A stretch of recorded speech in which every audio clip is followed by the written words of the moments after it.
Ah, ces déchets, il y en a partout, on ne sait plus comment s'en débarrasser. Il y en a pourtant certains que l'on peut valoriser. Tenez par exemple ce déchet organique. On peut l'utiliser pour produire de l'énergie verte et des engrais naturels. Comment ? Tout simplement avec le procédé de la méthanisation. La méthanisation est un processus naturel. Des déchets organiques, c'est-à-dire d'origine animale ou végétale, sont placés dans une cuve hermétique appelée digesteur. Dans cette cuve, des micro-organismes qui vivent en milieu dépourvu d'oxygène vont digérer la matière organique et produire du biogaz. Le biogaz est composé majoritairement de méthane. C'est ce méthane qui est transformé en énergie. Le méthane, vous le connaissez déjà, c'est le gaz naturel que vous utilisez par exemple pour faire la cuisine. Toute la matière organique n'est pas transformée en biogaz. Ce qui reste peut être utilisé comme engrais naturel pour fertiliser les terres. C'est ce que l'on appelle le digestat. La méthanisation est un procédé courant dans de nombreux pays européens, notamment en Allemagne où plus de 7000 installations sont en service.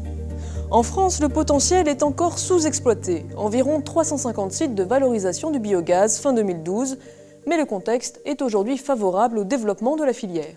Quels sont les enjeux liés au développement de cette nouvelle filière ?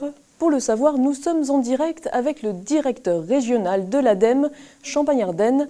Bonjour Monsieur Soblet. Bonjour. Pourquoi est-il important de développer la méthanisation ? Parce que c'est une réponse à plusieurs défis posés à notre pays. Quelle sorte de défi par exemple ? Alors, notre défi est d'ici 2020 de produire 23% de l'énergie consommée en énergie renouvelable.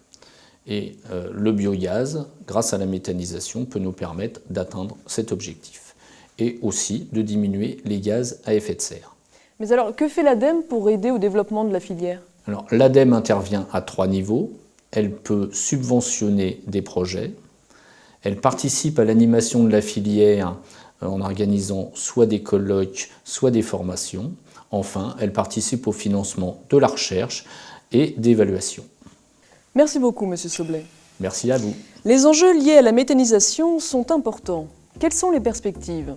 Le secteur le plus dynamique en France aujourd'hui est la méthanisation agricole et territoriale. Le gouvernement vise 1000 unités agricoles en 2020 et nous pourrions avoir entre 5000 et 10 000 installations à l'horizon 2030, selon une estimation de l'ADEME. Il existe différents types d'unités de méthanisation selon les matières traitées et la valorisation que l'on en fait. Pour vous montrer la diversité de ces installations et de leurs utilisations, nous sommes allés visiter 2 d'entre elles, une unité agricole et un centre géré par un syndicat de traitement des déchets. Vous êtes sur le site de Gâtinais Biogaz. Nous traitons 3 types de déchets, ceux qui proviennent de nos exploitations agricoles, ceux qui proviennent des collectivités territoriales et entre autres les déchets d'origine alimentaire, et ceux qui proviennent de l'industrie agroalimentaire territoriale. Nous sommes au cœur du process et c'est dans cette zone que se situent les équipements qui permettent le transfert des liquides et des solides dans le méthaniseur. Nous sommes ici devant le dispositif d'incorporation de déchets solides qui nous permet, après chargement quotidien, de gérer les introductions de déchets solides dans le méthaniseur.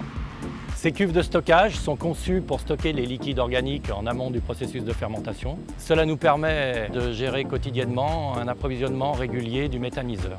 Le biogaz produit est transformé en électricité et en chaleur dans le module de cogénération. La chaleur produite devrait permettre à terme de chauffer une piscine et un collège situés à 800 mètres de l'unité de cogénération. Ce qui n'a pas été transformé en biogaz à l'issue de la méthanisation est valorisé en engrais agricoles sur les exploitations partenaires du projet. Ce produit est appelé communément digestat.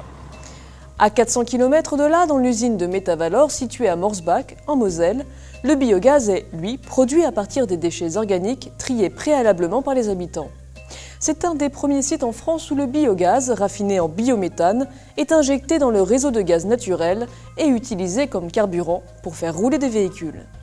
30% du contenu de nos poubelles sont valorisables par méthanisation et c'est ici sur le site Métavalor que nous regroupons les biodéchets d'environ 400 000 habitants. Une partie de ce biogaz est transformée en biométhane et ce biométhane peut être injecté dans le réseau public de distribution de gaz. Le Silem puise dans ce réseau pour alimenter les véhicules de collecte, de transport qui roulent au biométhane.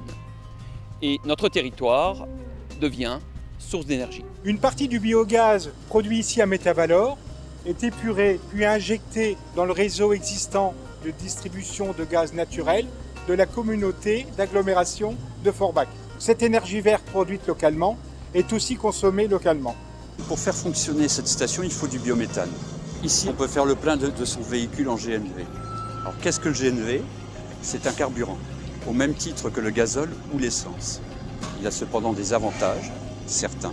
Il est moins cher et il permet par ailleurs de diminuer les émissions de particules fines et il permet de réduire les émissions de gaz à effet de serre. Le GNV, ce n'a pas que d'1 million de véhicules sur l'Union économique européenne, dont 13 000 en France. Mais c'est avant tout et surtout une multiplication par 3 en moins de 10 ans. On estime qu'en 2020, 10% de consommation de gaz seront issus de gaz renouvelables et plus de 70% en 2050. Un tel projet ne peut réussir qu'avec l'adhésion et la participation des ménages.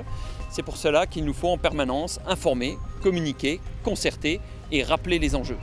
Malgré tout l'intérêt que présente la méthanisation, les projets d'implantation se heurtent parfois à des oppositions de la part des riverains. Les opposants mettent en avant les risques et les nuisances que les installations feraient courir au voisinage. Qu'en est-il réellement? Retournons sur le terrain pour le savoir. Le seul risque de nuisance olfactive, c'est lors de la réception des déchets sur l'unité. Or ici, à Gâtinais Biogaz, nous avons choisi de réceptionner les déchets dans un hangar fermé dont l'air est traité dans un biofiltre. Concernant le risque explosion, il faut rappeler que la pression du biogaz à l'intérieur des méthaniseurs est très faible. Quand vous prenez vos pneus, cette pression elle est 25 fois supérieure à la pression du biogaz qu'on a dans les digesteurs. Concernant les mesures préventives pour le risque explosion, nous avons disposé dans le hangar et surtout le site de l'unité des capteurs pour assurer la sécurité du personnel. Les appareils électriques situés dans les zones sensibles sont équipés de sécurité supplémentaires strictement normées. Grâce à ces mesures, l'unité de méthanisation Gâtinais Biogaz, implantée dans une zone d'activité, ne génère pas de nuisances auprès de son voisinage. Mais les territoires ont-ils intérêt à développer cette filière? Prenons l'exemple de la Champagne-Ardenne, région pionnière pour le développement de la méthanisation et territoire d'accueil du cluster Biogaz Vallée. Nous sommes en direct avec Monsieur Bachy. Bonjour, est-ce que vous m'entendez? Bonjour, tout à fait. Je rappelle que vous êtes président du conseil régional de Champagne-Ardenne. En effet. Alors, est-ce que vous pouvez m'expliquer ce que représente la méthanisation agricole pour votre région? En Champagne-Ardenne, il n'y a pas que le champagne, il y a aussi les éleveurs, 50% des exploitants. Et il est vrai que ces éleveurs, viande ou lait, ont besoin de revenus supplémentaires. La production d'électricité par méthanisation est pour eux une source de revenus complémentaires très déterminante. Est-ce que vous pouvez nous parler des actions que vous avez mises en place pour développer la méthanisation?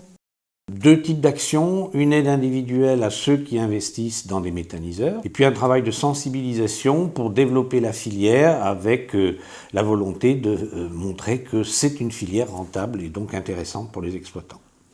Et quels sont les objectifs de développement de cette filière pour la Champagne-Ardenne? Il y a deux éléments à améliorer à mon sens, mais il n'y a pas qu'en Champagne-Ardenne, c'est partout en France pareil. Il faudrait qu'il y ait davantage d'industriels. On est tributaire là beaucoup de l'étranger. Et deuxièmement, l'électricité produite, ce serait mieux de la transformer sur place. Ça créerait de la valeur ajoutée supplémentaire et surtout des emplois. Merci pour vos réponses, Monsieur le Président. Au revoir. Je vous en prie, au revoir. Et sur le terrain, comment se traduit concrètement cette volonté politique? Nous avons suivi le référent méthanisation de la Chambre d'agriculture de l'Aube. C'est lui qui pilote les projets pour le compte de l'ADEME et de la région Champagne-Ardenne. Il nous présente son action.